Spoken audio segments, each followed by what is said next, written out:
Oke, selamat berjumpa kembali di channel ini.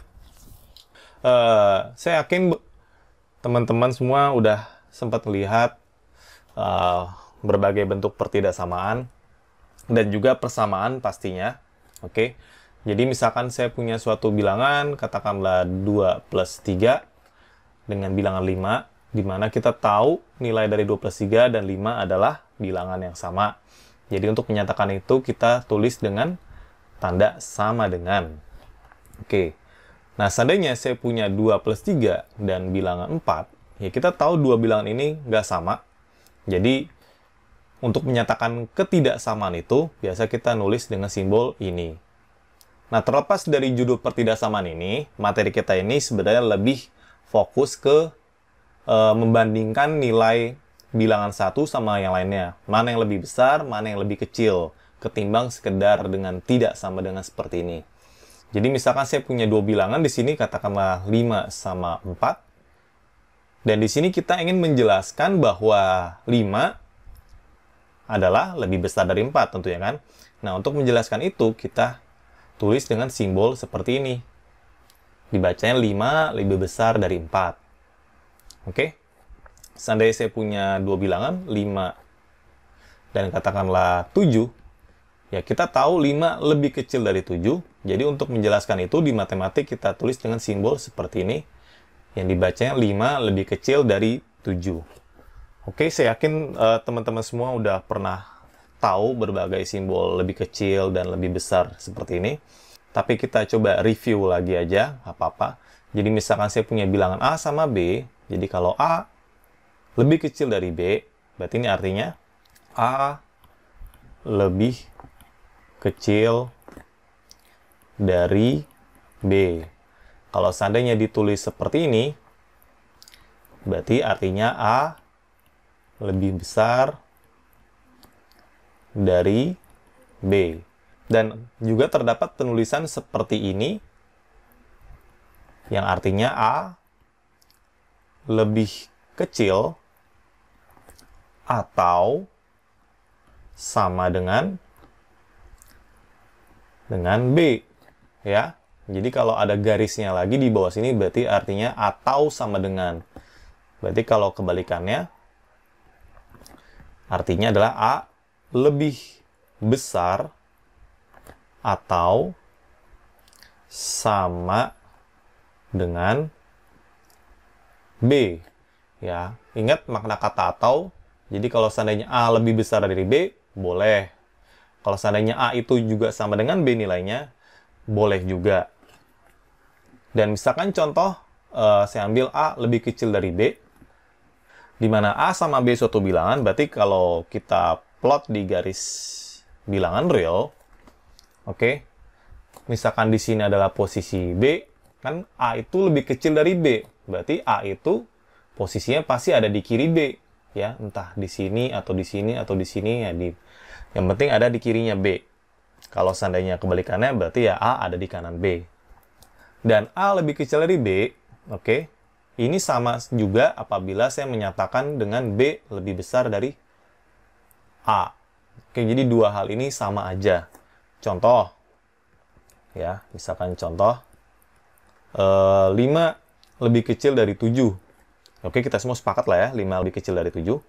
Berarti sama juga apabila saya menyatakan dengan 7 lebih besar dari 5. Ya kan, dua hal ini sama aja kan maksudnya. Jadi mereka tetap ekuivalen. Jadi intinya teman-teman, kalau seandainya kalian punya suatu pertidaksamaan seperti ini, kalau kalian tukar posisinya, tandanya juga harus ditukar. Ya. Jadi kalau misalkan 7 saya tukar ke sini, 5 saya tukar ke sini, berarti kurang lebih jadi seperti ini. Ya. Kalau tandanya nggak ditukar, oke, pertidaksamaan ini jadinya salah.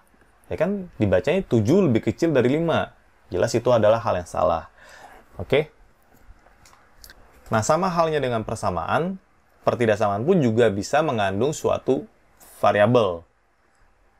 Kita mulai dari contoh yang sangat sederhana dulu. Misalkan di sini saya berikan X lebih besar dari 3.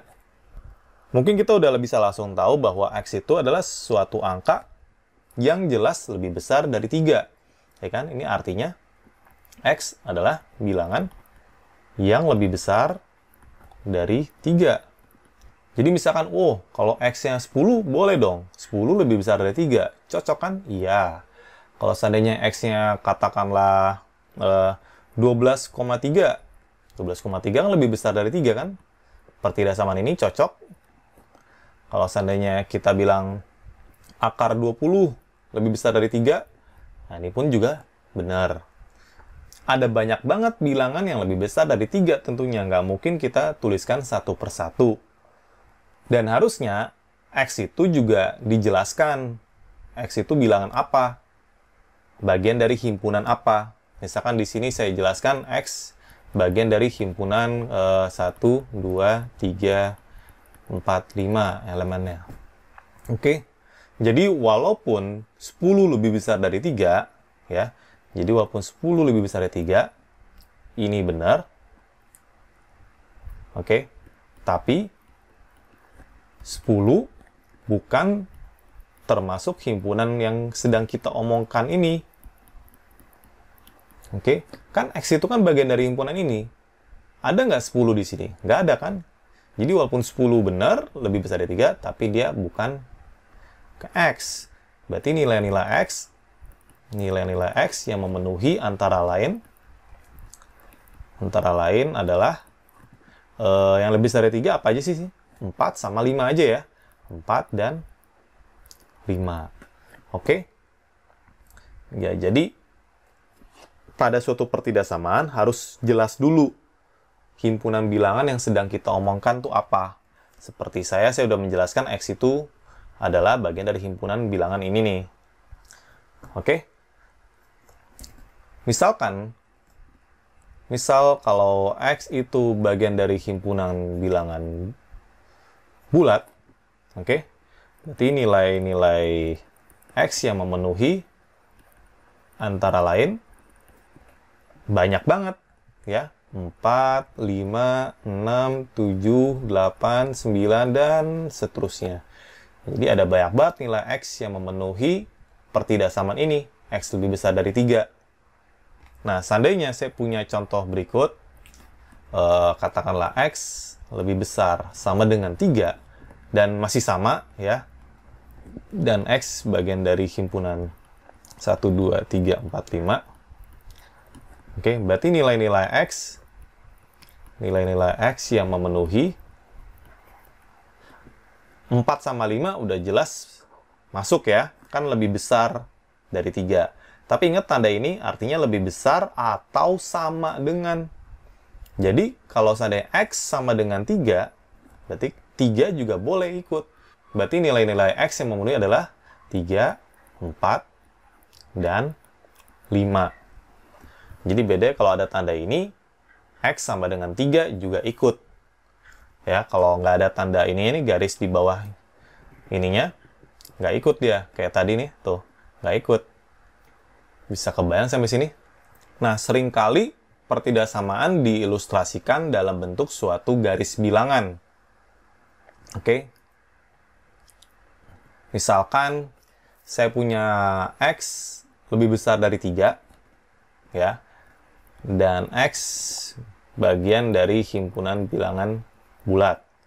Oke, kita tahu kalau X bagian dari himpunan bilangan bulat, berarti kalau X lebih besar dari 3, artinya nilai X tersebut adalah 4, 5, 6, 7, 8, 9, dan seterusnya. Oke, jadi kalau kita gambarkan suatu garis bilangan real, ya misalkan di sini 0, 1, 2, 3, 4, 5, 6, 7, 8, ya, dan seterusnya lah ya.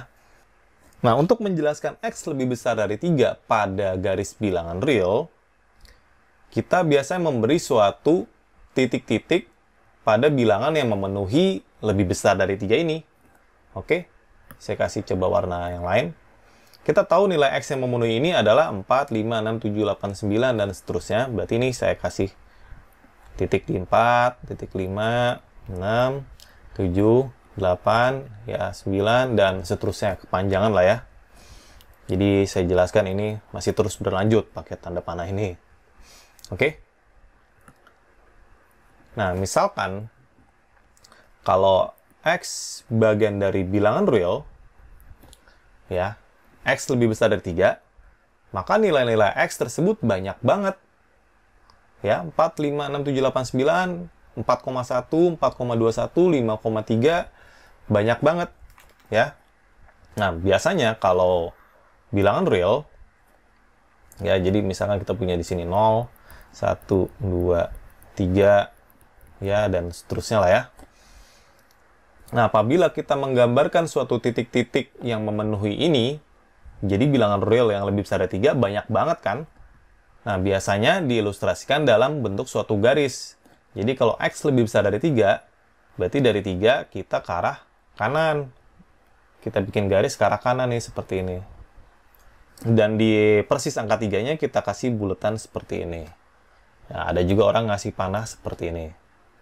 Nah, kalau seandainya saya punya X lebih besar sama dengan 3, ya, dan X bagian dari bilangan real, kalau digambarin, gimana jadinya? Ya, di sini 3 misalkan. Jadi dari 3 ini ke arah kanan, dan terus berlanjut. Bedanya di 3-nya persis, karena sama dengan, berarti 3-nya ikut kan? Berarti di 3-nya juga kita kasih titik. Jadi kita arsir di sini. Nah, inilah bedanya. Di sini X lebih besar dari 3, dan ini X lebih besar sama dengan 3. Kalau bilangan real. Kenapa panahnya harus ke kanan? Karena X lebih besar dari 3. Bilangan-bilangan yang lebih besar dari 3 itu tentunya ada di kanan posisinya kan dari bilangan 3. Oke? Bisa kebayang sampai sini? Nah, misalkan kalau saya punya X lebih kecil dari katakanlah min 4. Jadi kalau saya gambarkan, oh ya, dan tentunya X bagian dari bilangan real, di sini saya jelaskan. Jadi artinya bilangan-bilangan yang lebih kecil dari min 4, X itu kan. Jadi misalkan di sini adalah min 4, katakanlah. Jadi min 4 di sini. Berarti bilangan-bilangan yang lebih kecil dari min 4 tentu berada di kiri dari min 4 kan. Nah, karena bilangan real, nggak mungkin kita kasih titik-titik ke semua bilangan tersebut. Kita kasih suatu garis. Jadi saya coba kasih warna yang beda, misalkan biru. Nah, kurang lebih seperti ini.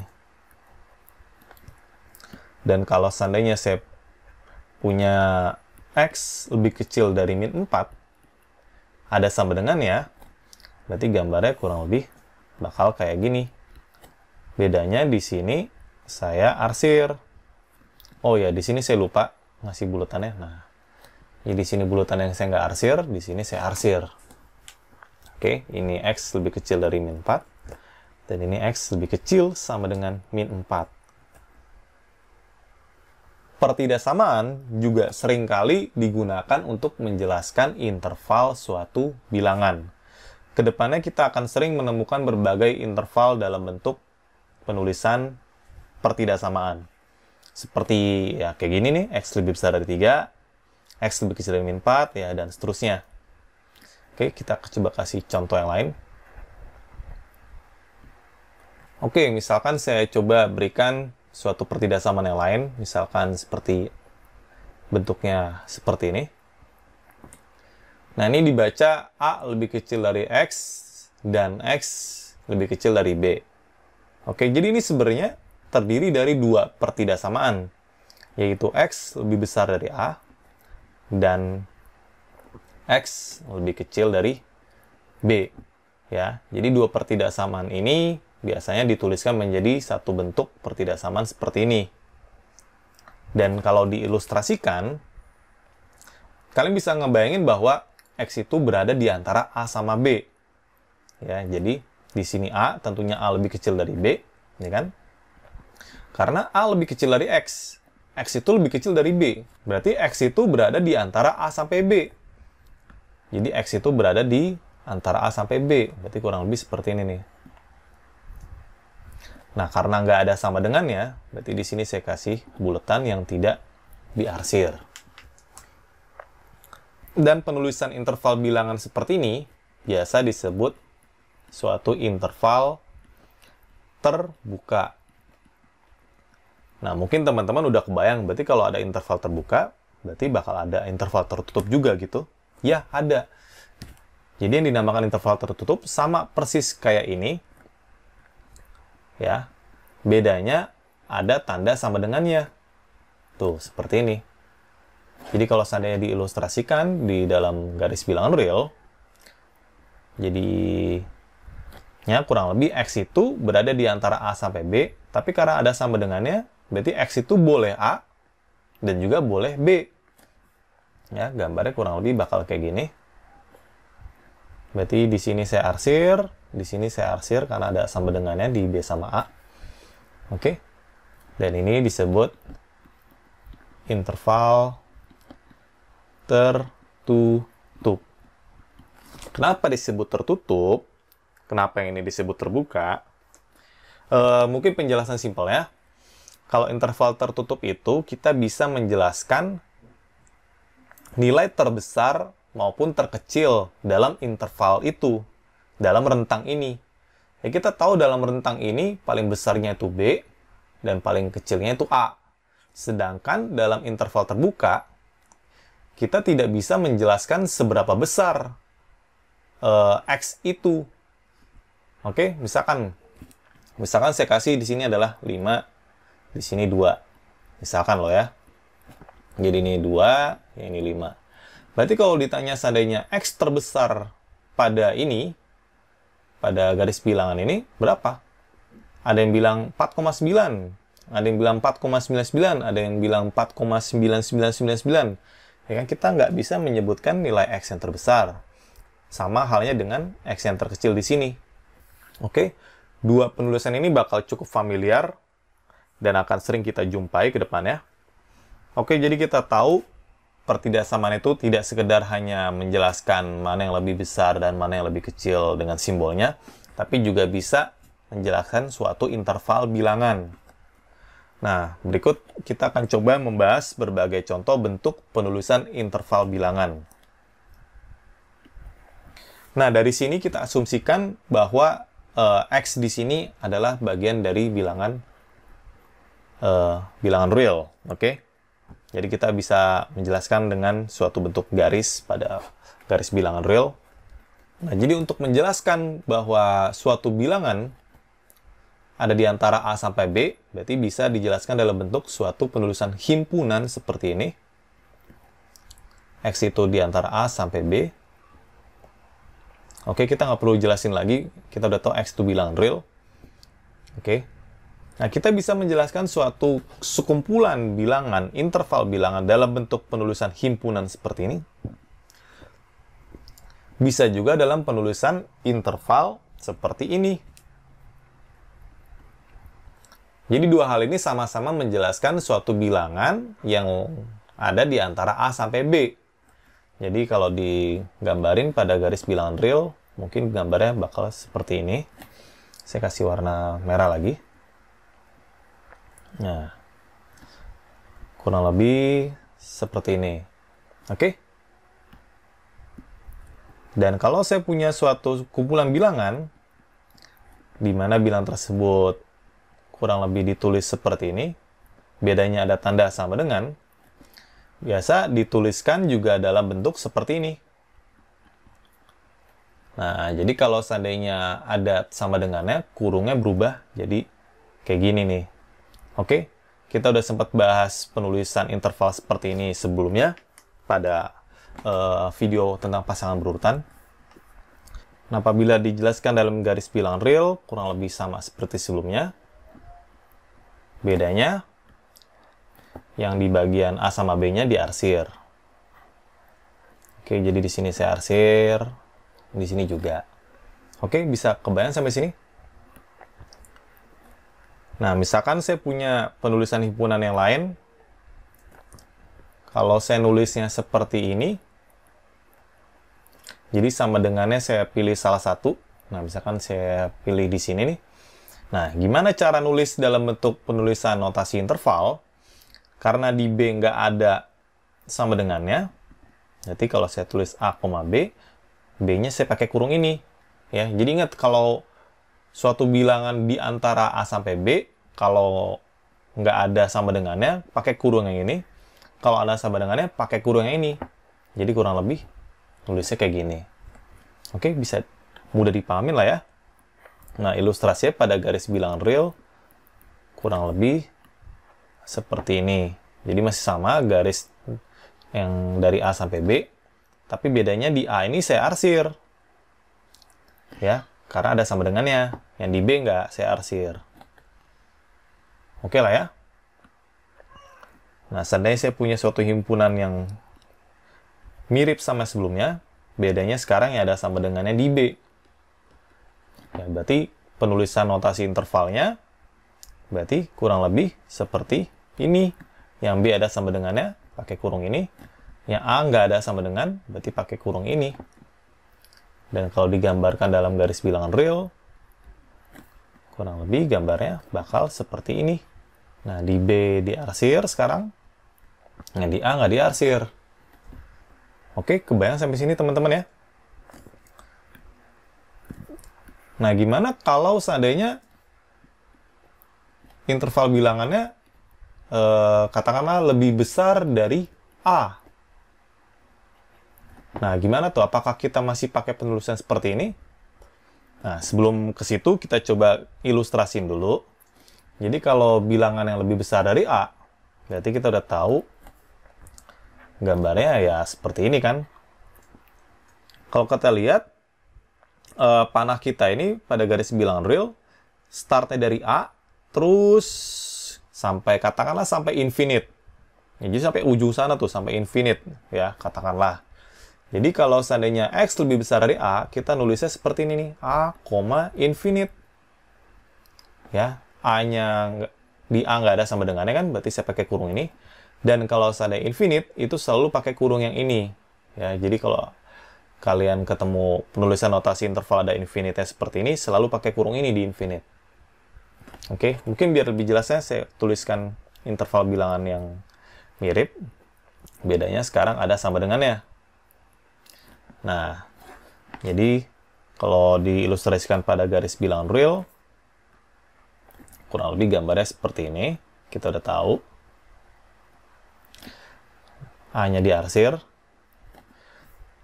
Dan kalau notasi intervalnya, berarti kita udah tahu dari A bakal ke kanan terus sampai infinite. Bedanya sekarang di A-nya ini ada sama dengannya. Berarti kurungnya seperti ini. Sedangkan di infinite selalu pakai kurung yang ini. Oke, kebayang lah teman-teman ya. Dan ini juga mirip sama sebaliknya. Kalau saya pakai tanda lebih kecil maupun lebih kecil sama dengan. Jadi kurang lebih suatu bilangan yang lebih kecil dari A pada garis bilangan real, gambarnya seperti ini.